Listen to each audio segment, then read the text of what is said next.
హల్లెలూయా! హల్లెలూయా! సంతోషంగా ఉన్న వాళ్ళందరూ హల్లెలూయా చెబుదాం. హల్లెలూయా! హల్లెలూయా! ప్రతి నిత్యం సంతోషంగా ఉండాలి. నేను అదే పదే పదే చెబుతా ఉంటాను. Be positive mind always. ఎప్పుడు సంతోషంగా ఉండండి. ఆహ్, దానికి తగ్గట్లుగా మన హృదయాలను గూడా సిద్ధపరుచుకుందాం. ఎంత దుఃఖంలో ఉన్నా, ఎంత బలహీనతల్లో ఉన్నా గూడా, నేను సంతోషంగా ఉన్నాను. దేవుడు నాకు సహాయం చేస్తా ఉన్నాడు. నేను ఆనందంగా ఉండాను. దేవుడు నాకు సహాయం చేస్తా ఉన్నాడు అన్నటువంటి తలంపు, అలాంటి గ్రహింపు మన హృదయంలో, మన మస్తిష్కంలో వచ్చిందంటే, ఆటోమేటిక్‌గా మనం అందరం అన్ని విధాలుగా సంతోషంగా, సమాధానంగా, ఆనందంగా జీవించగలుగుతాం. సరే, ఇప్పుడు చదువుకున్నటువంటి వాక్య భాగము 123వ కీర్తన గదా!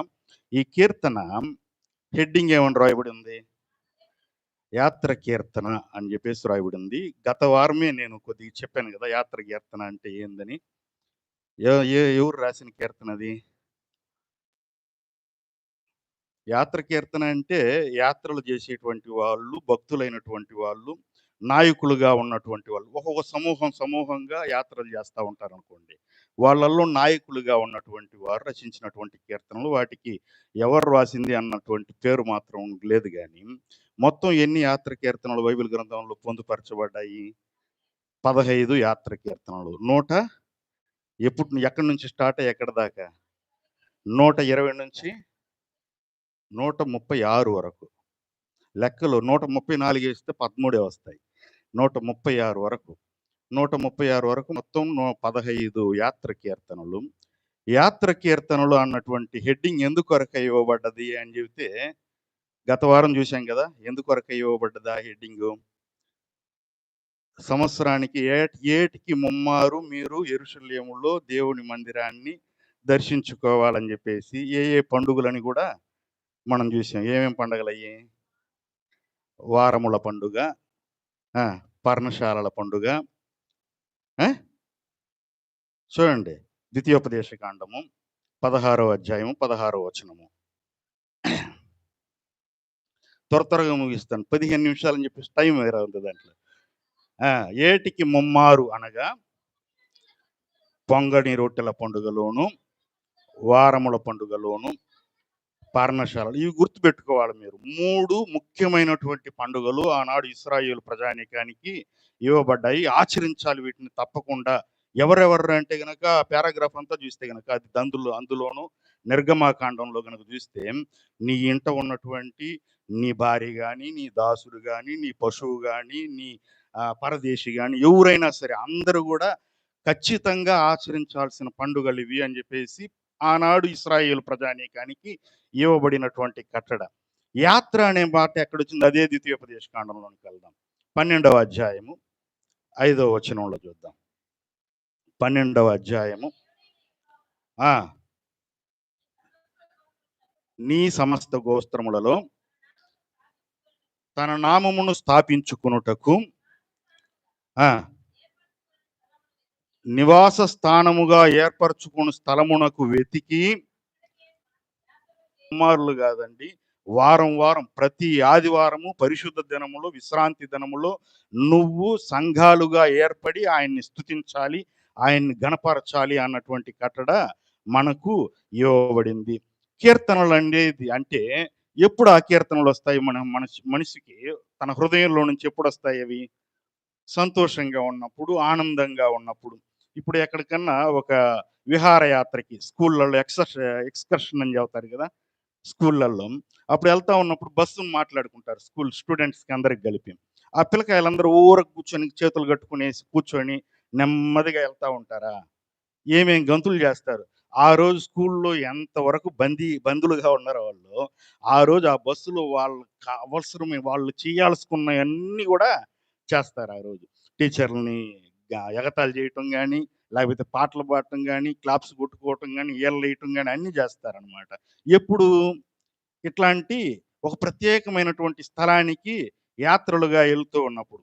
అంటే మనము ఈనాడు హెచ్చరిక పొందినటువంటి మనము ప్రభువు సంఘానికి లేకపోతే ప్రభువు మందిరానికొచ్చేటప్పుడు ఎట్లాగో మూతులు ముడదీసుకొని, ఒక నిర్లక్ష్యంగాను, లేకపోతే ఏదో నాకెందుకులే అన్నట్లు, ఈయనేందిరా 7:30కే పెట్టాడే మనం ఎళ్ళాల్సొస్తుంది అన్నట్లుగా గాకుండా, సంతోషభరితలముగా, ఆనందంగా కీర్తనలు పాడుతూ ఆయన సంఘములోనికి, ఆయన గుమ్మరములోనికి, ఆయన ఆవరణములోనికి, ఆయన సన్నిధిలోనికి మనము ప్రవేశించాలా.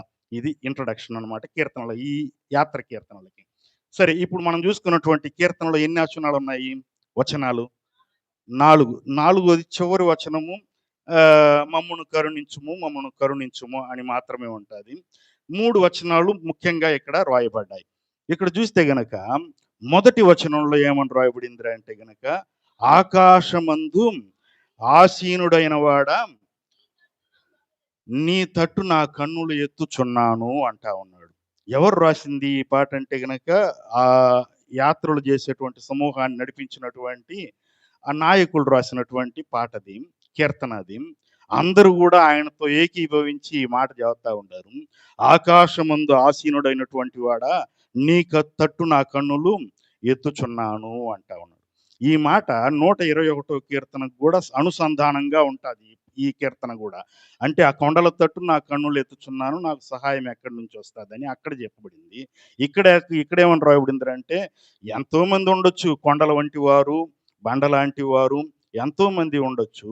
వాళ్ళకందరికన్నా ఉన్నతమైన స్థానములో నా దేవుడు కూర్చొని ఉన్నాడు. సింహాసనాన్ని యేసుకొని కూర్చొని ఉన్నాడు. ఆయనే నాకు సహాయం జేయాలని జెప్పేసి ఒక కన్క్లూషన్‌ని గూడా ఇక్కడ ఇవ్వటం జరుగుతా ఉంది. 123వ కీర్తన మొదటి వచనంలో, ఆకాశమందు ఆసీనుడైన వాడా, నీ తట్టు నా కన్నులు ఎత్తుచున్నాను. ఆకాశం అంటే ఏంట్రా అంటే గనక, అది ఉన్నతమైనటువంటి ఒక స్థలం అది. అది ఉన్నతమైనటువంటి స్థలము. దేవుడే ఏమన్నారంటే ఇశ్రాయేలు ప్రజానీకముతో, ఆకాశము నా సింహాసనము, భూమి నా పాదపీఠము అన్నాడు. అంటే భూమిలో మనమున్నటువంటి మనము ఆకాశము, అంత ఉన్నతమైనటువంటి ఆకాశమును సింహాసనముగా ధరించి వేసుకుని కూర్చున్నటువంటి నా దేవుణ్ణి చూస్తూ, ఆకాశమందు ఆసీనుడైనోడు వాడా, నీ తట్టు మాత్రమే నా కన్నులు ఎత్తుచున్నాను అని చెప్పేసి ప్రాధేయపడుతూ, లేకపోతే ప్రార్థనాపూర్వకంగా ఆయన సన్నిధిలోనికి రావాలి. ఆకాశము దేనికి సాదృశ్యం అంటే గనక, ఉన్నతమైనటువంటి స్థలానికి సాదృశ్యము. అక్కడ ఉండేది అంతా కూడా ఎవర్రా అంటే గనక, ఉన్నతమైనటువంటి వాళ్ళే ఉంటారు. ఆ ఉన్నతమైనటువంటి స్థలములో నుండి నా దేవుడు ఏం చేస్తా ఉంటాడు? 102వ కీర్తనలో ఒక మాట రాయబడి ఉంటుంది చూడండి. 21వ వచనంలో 102వ కీర్తన, ఆయన ఉన్నతమైన పరిశుద్ధాలయము నుండి తొంగి చూచుననియు, వంగి చూచుననియు అని చెప్పేసి రాయబడి ఉంది. ఆకాశమును భూమి చాలా అంతవరకు. ఆకాశం అనేటువంటి ఉన్నత స్థానములో నుండి, ఉన్నత స్థలములో నుండి ఆయన వంగి చూసేటువంటి దేవుడు అంట మన దేవుడు. ఆయన ఎక్కడ నివాసం చేసేటువంటి వాడంటే, మహాకాశాల మీద నివాసం చేసేటువంటి వాడు. కాబట్టే మనము కొండల తట్టు కాదు గాని, లేకపోతే బండల తట్టు గాని, అధికారుల తట్టు కాదు గాని, ఆకాశం మీద కూర్చొని ఉన్నటువంటి నా దేవుణ్ణే మనము చూడగలగాలి. తర్వాత యోబు గ్రంథంలో చూడండి 37వ కీర్తనలో, ఉన్నతమైనటువంటి స్థలములో ఉన్నటువంటి ఈయన ఎట్లాంటి వాడంటే గనక 37వ అధ్యాయము 21, 22, 23 వచనాలు చూద్దాం. ఆ! ఆ! ఆ! ఆ! ఉన్నతమైన మేఘములలో ఉండేటువంటి వాడు అని చెప్పేసి ఇక్కడ రాయబడి ఉన్నది దేవుణ్ణి గురించి. అదే 59వ కీర్తనలో 9వ వచనం చూడండి. ఆయన ఎసుంటి వాడు, ఉన్నతమైన స్థలములో ఉన్నవాడు అంటే 59వ కీర్తన 9వ వచనం. ఆ! ఆ! నా దుర్గము అని చెప్పేసి అక్కడ, దుర్గం అంటే పిల్లర్ అనమాట. లేకపోతే ఆదుకునేటువంటి ఒక స్తంభము లాంటి వాడు అని చెప్పేసి. దుర్గము ఒక కొండ లాంటి వాడు, ఉన్నతమైన దుర్గము లాంటి వాడు అని చెప్పేసి ఇక్కడ రాయబడింది. నీ ఉన్నతమైనటువంటి ఆకాశంలో కూర్చున్నవాడు ఎవర్రా అంటే గనక నీకు ఉన్నతమైన దుర్గము లాంటి వాడు. దేనికి కూడా నువ్వు కలత చెందనవసరం లేదు. దిగులు చెందనవసరం లేదు. భీతి చెందనవసరం లేదు. మనమైతే గనక ఏం చేయాలిరా అంటే గనక ఆకాశమందు ఆసీనుడైనోడు వాడా నీ తట్టు మాత్రమే నా కన్నులెత్తుతాను అని చెప్పేసి ఆయన సన్నిధిలోనికి ప్రార్థనాపూర్వకంగా మనము రావాలి. చూడండి 121వ కీర్తన అందుకే కొండల తట్టు నా కన్నులెత్తుచున్నాను. నాకు సహాయం ఎక్కడి నుంచి వస్తాదిరంటే గనక యెహోవా వలననే. ఆ యెహోవా ఎక్కడ ఉన్నాడురంటే గనక ఆకాశాన్ని సింహాసనంగా చేసుకొని కూర్చొనున్నాడు. ఆయన ఎట్లాంటి వాడంటే గనక ఉన్నతమైన దుర్గము లాంటి వాడు.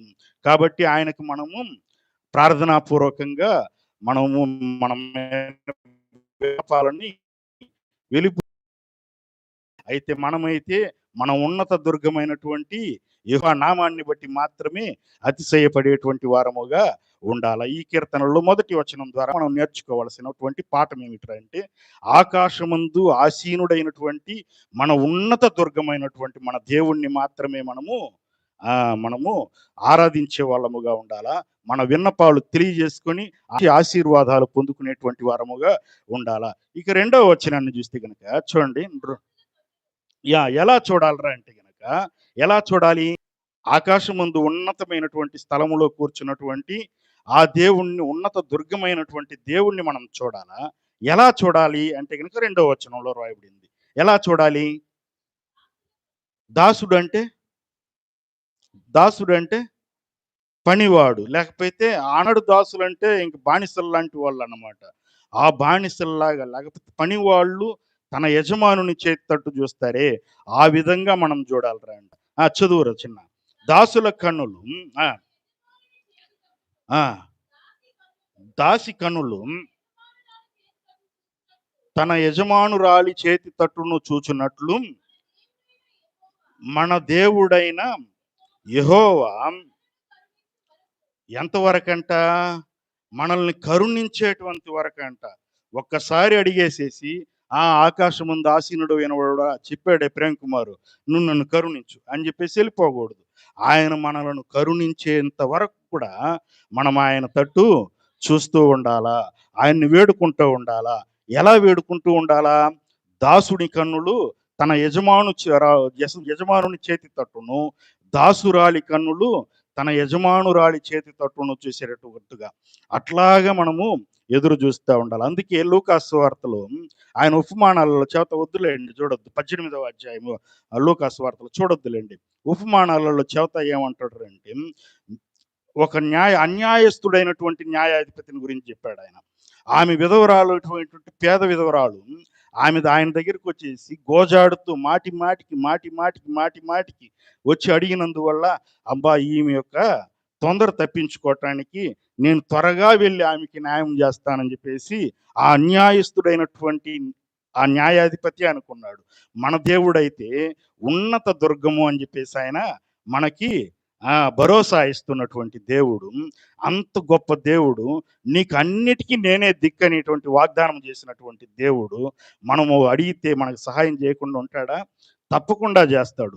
కాకపోతే ఒకటి ముందు ఒకటి వెనక వచ్చే గాని నీకు ఏది ఏ సమయానికి అవసరమో అది బాగుగా ఎరిగినటువంటి నా దేవుడు సమయానికి వచ్చే టయానికి ఆ ఆశీర్వాదాన్ని ఆ దీవెనను తప్పకుండా మనకిస్తాడు. అందుకే ఈ మాట ఆయన మనలను కరుణించు వరకు అని రాయబడి ఉంటుంది. ఇంకోసారి చదువురా చిన్న ఆ మాటని. దాసి కన్నులు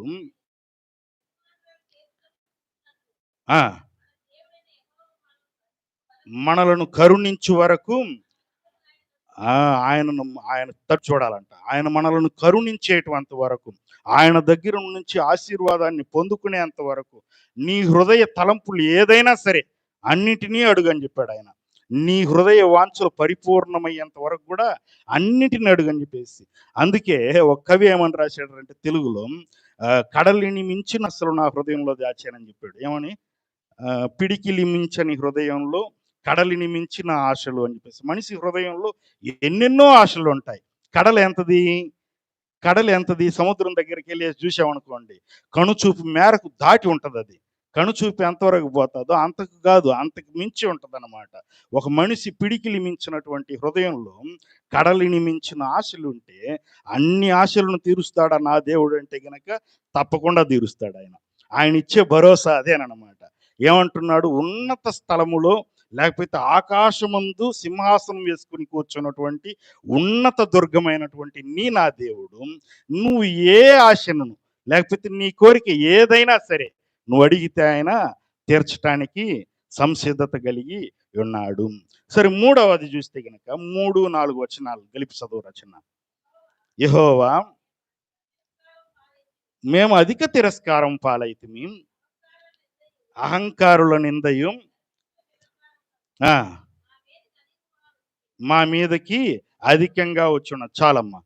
ఇక్కడ చూస్తే గనక ఈ కీర్తనలో 3 మనము అర్థం చేసుకోవాలి. మొదటి, మనకు భరోసాగా ఉన్నటువంటి మన దేవుడు ఎవర్రా అంటే గనక ఆకాశమందు ఆసీనుడైనటువంటి వాడు, ఉన్నతమైన దుర్గం వంటి వాడు అని చెప్పేది మనం గుర్తు చేసుకోవాలా. రెండవది చూస్తే గనక ఆ ఉన్నత దుర్గమైనటువంటి దేవుని దగ్గర మనం ఎట్లాగా మన విన్నపాలు తెలియజేసుకోవాలా అంటే గనక, దాసుని కన్నులు తన యజమానుని చేతి తట్టును, దాసి కన్నులు తన యజమానురాలి చేతి తట్టును చూసేటట్లుగా మనము మనల్ని తగ్గించుకొని ఆయన మనల్ని కనికరించేంత వరకు కూడా ఆయన తట్టు చూడాలని చెప్పేసి రెండవదిగా మనం అర్థం చేసుకున్నాం. మరి మూడవదిగా చూస్తే గనక ఏ సందర్భంలో ఏమని చెయ్యాలా అని చెప్తే గనక మనకంట అధిక తిరస్కారం పాలవుతామంట. ఇక్కడ చూస్తే గనక ఈ భూమండలంలో భారతదేశం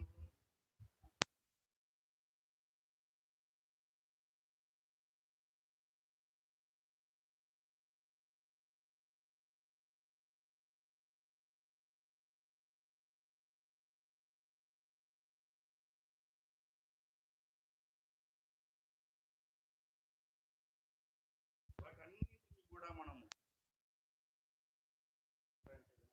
ఈ ప్రార్థనే మనం చేయాల. యెహోవా మేము అధిక తిరస్కారం పాలైతిమి, అహంకారుల నిందయు గర్విష్ఠుల తిరస్కారము మా మీదికి వచ్చి అధికముగా వచ్చి ఉన్నది. ఈనాడే కాదండి అది, ఆనాడు కూడా ఒకడున్నాడు సమూయేలు గ్రంథంలో. మీరు చూడొద్దులేండి. గొల్యాత్ అనేటువంటి వాడు ఎంత ఉన్నాడు వాడు? 6 మూరల 6 మూరల జానెడు ఎత్తు అంట. 6 మూరలు అంటే ఎంత ఉంది అది? ఓ అమ్మ అంత ఉంటాడు అనుకుంటా వాడు. అంతటోడు ఇశ్రాయేలు ప్రజానీకాన్ని, ఇశ్రాయేలు దేవుణ్ణే తృణీకరించాడంట. నేను మీ దేవుణ్ణి తృణీకరిస్తున్నాను అని చెప్పేసి, మీలో ఎవడు నాతో పోటీ పడేవాళ్ళు అని చెప్పేసి విర్రవీగతా వచ్చినప్పుడు దావీదు, బాలుడైనటువంటి దావీదు ఏమన్నారంటే, జీవము గల సైన్యమును తిరస్కరించుటకు ఈ సున్నతి లేని ఈ ఫిలిస్తీయుడు ఏ పాటివాడు అంట ఆయన మీదకి నేను వెళ్తానంట గనక వెళ్ళి జయించాడంట ఆయన. ఆయన మనగా దేవుని బిడ్డలను తిరస్కరించేటువంటిది ఈనాడు మాత్రమే కాదు, పూర్వకాలంలో ఉండి కూడా జరుగుతూనే వస్తా ఉంది. వాటన్నింటిని మనం కలిగినటువంటి దేవుని ఎడల మనం కలిగినటువంటి విశ్వాసం ద్వారా వాటిని అధిగమించి వాటిని జయించి ముందుకు రాగలుగుతాం మనము. 20వ కీర్తనలో చూడండి చివరిగా, 20వ కీర్తన 4వ వచనంలో, అందుకొలకై ఏమని చేయాలి? నీ కోరికను సిద్ధింపజేసి, నువ్వు తిరస్కారం పాలవుతున్నావా? నువ్వు దిగులు పడమాకు, నువ్వు కష్టపడబాకు, నీ ఇబ్బంది పడబాకు. నీ కోరిక ఏదైనా సరే నీ కోరికను సిద్ధింపజేసి, సిద్ధించటం అంటే దాన్ని పాజిటివ్గా తీర్చి నీ కోరికను సిద్ధింపజేసి, నీ ఆలోచన యావత్తు, నీ హృదయంలో ఏమేమి ఆలోచనలు ఉన్నాయే అన్నింటిని కూడా, నీ ఆలోచన యావత్తును ఆయన సఫలపరుస్తాడంట, ఫలీకృతం చేస్తాడంట. నీకు వాటిని అన్నిటిని నువ్వు అనుభవించేటట్లుగా నీకు మెండైన ఆశీర్వాదాలతో ఆయన నింపుతాడంట. 4వ వచనం చూస్తే, మమ్మును కరుణింపుము, మమ్మును కరుణింపుము 2 సార్లు అక్కడ ఆ మాట రాయబడి ఉన్నది. ఎందుకొరకై అంటే గనక 2వ వచనంలో మనం చూసామే, దేవుడు మనల్ని కరుణించేంత వరకు మన కన్నులు ఆయన తట్టు చూడాలని. అందువల్ల ఇక్కడ 2 సార్లు ఆ పాట ప్రయోగించబడ్డది. దేవా మమ్మలను కరుణింపుము, మమ్మలను కరుణింపుము. ఎంతవరకు కరుణించాలా? ఎంతవరకు మనం ఆయన దగ్గర అడగాల? మనం ఆయన దగ్గర నుంచి దీవెన పొందుకునేంత వరకు, ఆశీర్వాదాన్ని పొందుకునేంత వరకు మనము ఆయన తట్టు చూడాలా. చూడండి 3 అంశాలను ఇక్కడ చూసాం. ఏమేంటి చెప్పండి మీరు? కన్క్లూషన్‌గా ముగించేస్తాను నేను. అయిపోయింది నా టైం అక్కడ. 3 అంశాలను చూసాం. మొదటిది మన దేవుడు ఎట్లాంటి వాడు? ఆయన యొక్క ఉన్నతమైనటువంటి స్థలములో ఉన్నటువంటి ఉన్నత దుర్గమైనటువంటి వాడు. ఉన్నత స్థలములో మేఘముల మీద సింహాసనం వేసుకొని కూర్చున్నవాడు. ఆయన యొక్క ఔన్నత్యాన్ని అక్కడ చాటబడింది. రెండవ వచనంలో చూస్తే గనక మనం ఎట్లాగా ప్రార్థన చేయాలి ఆయన దగ్గర? దాసుని స్వరూపం ధరించుకుని, దాసురాలి స్వరూపము ధరించుకుని ఆయన సన్నిధిలో మనము ప్రార్థన చేయాలని చెప్పేసి మనం నేర్చుకున్నాము. మూడవది చూస్తే గనక ఏ తిరస్కారమైనా సరే నాకు భరోసాగా ఉన్నది నా దుర్గమైనటువంటి దేవుడే. ఆయన నన్ను కరుణిస్తాడని చెప్పేసి పాజిటివ్ మైండ్‌తో ఆయన దగ్గర మనం ప్రార్థనా విన్నపాలని తెలియజెప్పుకునేటువంటి వారముగా ఉండాలా.